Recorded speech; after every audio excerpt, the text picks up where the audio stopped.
Avec Herschel, on est vraiment à l'aube d'une révolution scientifique, pour deux raisons principalement. D'abord, techniquement, c'est la première fois qu'on va envoyer un télescope aussi grand dans l'espace.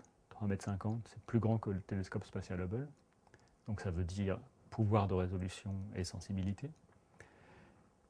Et puis la deuxième raison, c'est que Herschel fonctionne dans un domaine, l'infrarouge et le submillimétrique, qui est essentiellement inobservable du sol, donc encore, pour la plus grande partie, inconnu.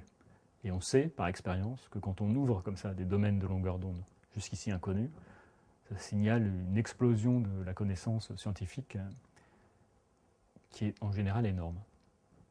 Alors, Herschel se concentre sur trois aspects scientifiques qui sont liés les uns aux autres. Le premier, c'est celui qui concerne la formation des étoiles, et plus précisément d'arriver à comprendre pourquoi est-ce que les étoiles n'ont pas toutes la même masse, et pourquoi est-ce qu'il existe des échelles de masse qui sont communes à des objets qui peuvent être très différents les uns des autres, des galaxies, des régions dans notre galaxie.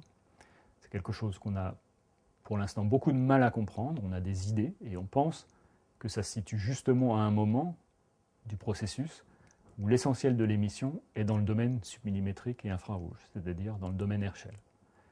Donc on a de fortes raisons de penser qu'avec Herschel, on va enfin mettre le doigt sur les mécanismes qui déterminent la masse finale des étoiles.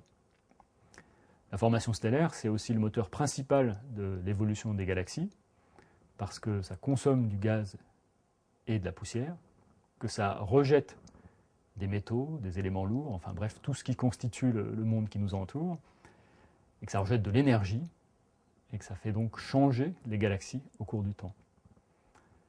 Et justement, c'est le troisième aspect de la recherche qu'on va faire avec Herschel, c'est d'essayer de mesurer assez précisément, le plus précisément possible, comment est-ce que cette activité de formation des étoiles a varié au cours du temps dans l'univers.